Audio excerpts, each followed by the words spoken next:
होता है डेली।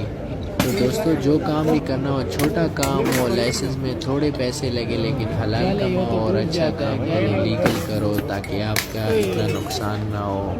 शुक्रिया।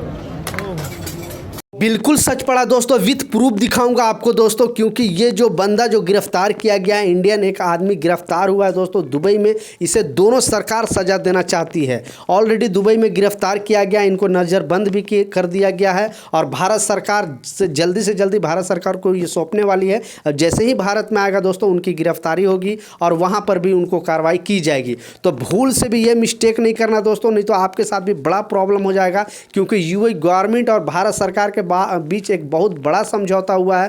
पहले क्या होता था कि एक कंट्री में अगर आप कुछ परेशानी किए, अदर कंट्री में चल जाते थे तो आपको वहाँ की गवर्नमेंट को आपसे कुछ लेना देना नहीं होता था। जब तक नहीं आप ये कंट्री में आओगे तब तक कुछ आपके खिलाफ एक्शन नहीं लिया जाता था। लेकिन दोस्तों यूएई और भारत के बीच एक बहुत बड़ा समझौता हुआ है और उसका खामियाजा इस बंदे को भुगतना पड़ रहा है, क्योंकि अगर कुछ भी इंडिया में आप क्राइम करते हो और दुबई भाग जाते हो तो सोचते हो कि आप बच जाओगे, तो ऐसा नहीं, क्योंकि भारत और दुबई का रिलेशनशिप आपको पता है, इसके लिए समझौता हुआ है। तो भूल से भी ये मिस्टेक करने का नहीं सोचना दोस्तों कि मान लिया आप कुछ दुबई में अगर कुछ करके आप इंडिया आ गए हो तो आप नहीं बच सकते, क्योंकि इंडियन गवर्नमेंट को लाजिम आपको वहाँ पे सौंपना पड़ेगा। या फिर अगर आप इंडिया में कोई परेशानी कर दिए हो, कोई प्रॉब्लम कर दी हो और दुबई भाग गए हो, तो दुबई गवर्नमेंट का ये जिम्मेवारी है कि आपको ये इंडियन गवर्नमेंट को सौंपेगी। तो ऐसा ही एक मामला आया है, जैसा मैं स्क्रीनशॉट पर आपको लगा कर दिखा रहा हूँ। एक ने एप्लीकेशन लगाया था दोस्तों, और उस एप्लीकेशन बयान था जिसमें वहाँ पे फ्रॉड के बारे में बताया जाता, मनी लॉन्ड्रिंग के केस था, मतलब पैसे इधर से उधर करने के लिए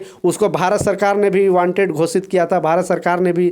तो वो क्या किया, वो दुबई भाग गया। बाद में दोस्तों दुबई गवर्नमेंट से संपर्क हुआ और उसको दुबई गवर्नमेंट ने अभी गिरफ्तार कर ली है, उसको नज़रबंद किया गया है। फिर वहाँ से दोस्तों वो तो वहाँ पे उनको जो सज़ा मिलना है वो तो मिल रही है, उसके बाद दोस्तों भारत सरकार के हवाले करेगी, इसलिए दोनों सरकार उसको वहाँ पे सज़ा देने वाली है। तो इस तरह का चीज़ आप ये नहीं दिमाग से निकाल देना, क्योंकि ये समझौता बहुत बड़ा हुई है। कोई भी आप दुबई में प्रॉब्लम करोगे तो इंडिया में भी नहीं बच पाओगे, और नहीं इंडिया में अगर कोई प्रॉब्लम करोगे तो दुबई में भी नहीं बच पाओगे, आप जैसा इस केस में आपने देखा।